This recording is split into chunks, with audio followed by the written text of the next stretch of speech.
We are going to continue to talk about this Easter Sunday as the Christian church celebrates, and this year's celebrations bring new hope for some churchgoers in the Richmond area as churches were opening their doors for in-person worship. Grove Avenue Baptist Church is one of those churches with limited in-person capacity, but also broadcasting their Easter services. They tell us they've kept restrictions in place to keep worshipers safe during the pandemic. Desiree Montilla was there as some made their way back to the pews for the first time in more than a year. Even with a new process to reserve a spot online for service, many people still showed up for in-person church service. Some saying this was simply something they wanted to do with their family. Just being here, especially on this day, is just everything to our family. Churchgoers returned to the pews for Easter Sunday services at Grove Avenue Baptist Church.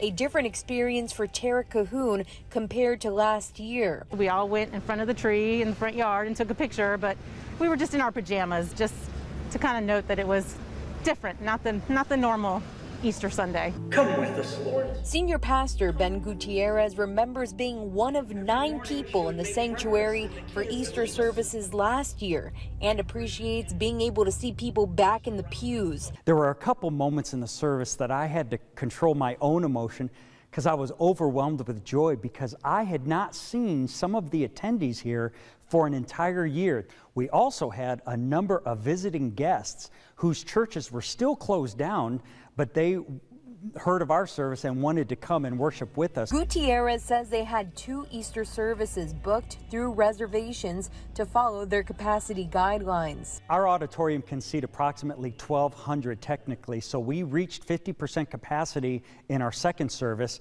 and we opened up the first service and had members move to the first service. The church also sanitized in between services. And we fogged and wiped down all of the pews, all of the equipment, all of the microphones. Churchgoers say this Easter Sunday marks another step beyond the pandemic. Our family's gotten vaccinated, so we're just looking forward to moving past this. Since restrictions were lifted, Gutierrez says they've had 15,000 people come through their doors and 0 cases of the COVID-19 virus tying back to their church. Gutierrez says they will continue to do in-person services using their online reservation system. On your side in Henrico County, Desiree Montilla, NBC 12 News. Thank you, Desiree.